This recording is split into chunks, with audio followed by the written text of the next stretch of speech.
गांव के एक छोटे से कच्चे घर में रहने वाला वो लड़का हमेशा बड़े सपने देखा करता था। उसका नाम राहुल था। बचपन से ही वो अपने गांव की सीमाओं से घुटन महसूस करता था। चारों तरफ खेत, कच्ची सड़कें और वही पुराने लोग। उसे लगता था कि यहाँ उसके सपनों के लिए कोई जगह नहीं है।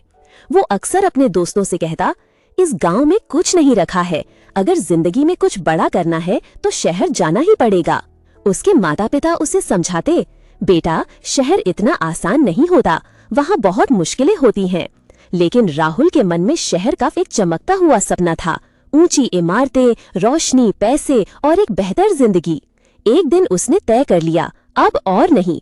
वो बिना किसी को बताए बस अपने कुछ कपड़े और थोड़े पैसे लेकर बस में बैठ गया और शहर की ओर निकल पड़ा।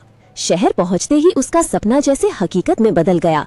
चारों तरफ भीड़, गाड़ियां, शोर, सब कुछ नया और रोमांचक था। लेकिन कुछ ही देर में उसे एहसास हुआ कि ये दुनिया उतनी आसान नहीं है जितनी उसने सोची थी। वो सड़क पर खड़ा सोचने लगा, अब क्या करूं, कहाँ जाऊं? तभी उसे एक आदमी मिला। उसने राहुल को ऊपर से नीचे तक देखा और पूछा, क्या तुम यहाँ नए हो? राहुल ने हिचकिचाते हुए कहा, हाँ, अभी अभी गाँव से आया हूँ। वो आदमी मुस्कुराया, तो रहने के लिए जगह भी नहीं होगी और काम भी नहीं होगा, है ना? राहुल ने सिर हिलाया। वो आदमी बोला, चलो मेरे साथ, मैं तुम्हें एक जगह दिखाता हूँ, वहाँ तुम आराम से रह सकते हो। राहुल को जैसे सहारा मिल गया। वो बिना ज्यादा सोचे उस आदमी के साथ चल पड़ा। कुछ देर बाद वे शहर के एक सुनसान इलाके में पहुँचे। वहाँ एक बड़ा लेकिन टूटा फूटा पुराना घर था। दीवारों पर दरारें थीं, खिड़कियाँ टूटी हुई थीं और चारों तरफ सन्नाटा था। आदमी ने कहा, ये घर कई सालों से खाली है, यहाँ कोई नहीं आता। तुम चाहो तो यहाँ रह सकते हो, कोई तुम्हें परेशान नहीं करेगा। राहुल ने घर को देखा। डर तो लग रहा था, लेकिन उसके पास कोई और विकल्प भी नहीं था। ठीक है, उसने कहा। वो आदमी उसे वहीं छोड़कर चला गया। राहुल ने सोचा, रहने की जगह तो मिल गई, अब काम और खाने का इंतजाम करना होगा। घर के अंदर जाकर उसने देखा, पुराने लकड़ी के फर्नीचर पड़े थे। सोफा, अलमारी, मेज, कुर्सी, सब कुछ टूटा हुआ था, लेकिन मजबूत लकड़ी का बना था।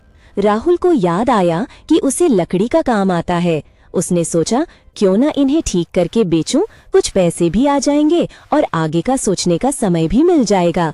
वो ऊपर के कमरे में गया। वहाँ एक पुराना लकड़ी का बिस्तर और अलमारी थी। उसने बिस्तर साफ किया और अपने साथ लाई चादर बिछा दी। अगले दिन सुबह वो पूरे घर की सफाई में लग गया। घंटों मेहनत करके उसने घर को रहने लायक बना दिया। फिर वो काम ढूंढने बाहर गया। शाम को जब वो लौटा तो उसने देखा घर फिर से वैसा ही गंदा हो चुका था। फर्नीचर फिर से टूटा हुआ था, जैसे किसी ने सब कुछ बिगाड़ दिया हो। राहुल हैरान रह गया, ये कैसे हो सकता है? उसने फिर से थोड़ी सफाई की और थक कर बिस्तर पर लेट गया। उसे भूख लग रही थी। वो किचन में गया। वहाँ उसे सब कुछ मौजूद मिला, बर्तन, चावल, दाल, सब्जियाँ, यहाँ तक कि एक फ्रिज भी था जिसमें खाना रखा हुआ था। राहुल को अजीब लगा, इतने साल से बंद घर में ये सब कैसे हो सकता है? लेकिन भूख इतनी थी कि उसने ज्यादा नहीं सोचा। उसने चावल और दाल बनाई और खाने बैठ गया।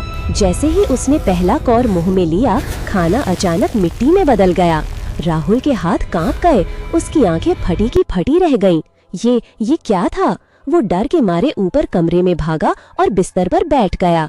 उसका दिल तेजी से धड़क रहा था। ये घर ठीक नहीं है, मुझे यहाँ से जाना होगा, उसने खुद से कहा। वो जल्दी जल्दी अपना सामान बांधने लगा। जैसे ही वो कमरे से बाहर निकला, पीछे से एक आवाज आई, तुम यहाँ से नहीं जा सकते। राहुल जम गया, उसका गला सूख गया। कौन है? उसने कांपते हुए पूछा, क्या यहाँ कोई और भी रहता है? आवाज फिर आई, ये घर मेरा है और अब तुम भी इसी घर के हो। राहुल ने डरते हुए कहा, नहीं, मैं यहाँ नहीं रहूंगा, मुझे जाने दो। आवाज बोली, तुमने इस घर में कदम रख दिया है, अब तुम यहाँ से कभी नहीं जा सकते। रोने लगा, मुझे भूख लगी है, खाना मिट्टी बन जाता है। आवाज धीमे से हंसी, क्योंकि वो खाना नहीं, 50 साल पुरानी मिट्टी है जो तुमने भूख में खाना समझ लिया। राहुल के पैरों तले जमीन खिसक गई। वो नीचे किचन में भागा। उसने देखा सच में सब कुछ मिट्टी में बदल चुका था।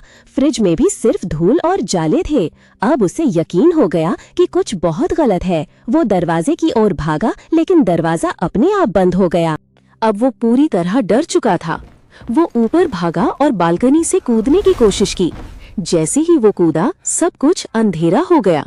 जब उसकी आंख खुली तो वो फिर उसी कमरे में बिस्तर पर लेटा था। राहुल अब समझ चुका था, वो इस घर में फंस चुका है। दिन बीतते गए। हर बार जब वो भागने की कोशिश करता, वही होता, वो वापस उसी कमरे में जागता। धीरे धीरे उसकी उम्मीद खत्म होने लगी। एक दिन वो कुर्सी पर बैठा सिर झुकाए छत की ओर देखने लगा। उसकी आंखों में अब कोई सपना नहीं था, सिर्फ खालीपन था। वो समझ चुका था, शहर के सपनों ने उसे एक ऐसे जाल में फंसा दिया है जहां से निकलना नामुमकिन है।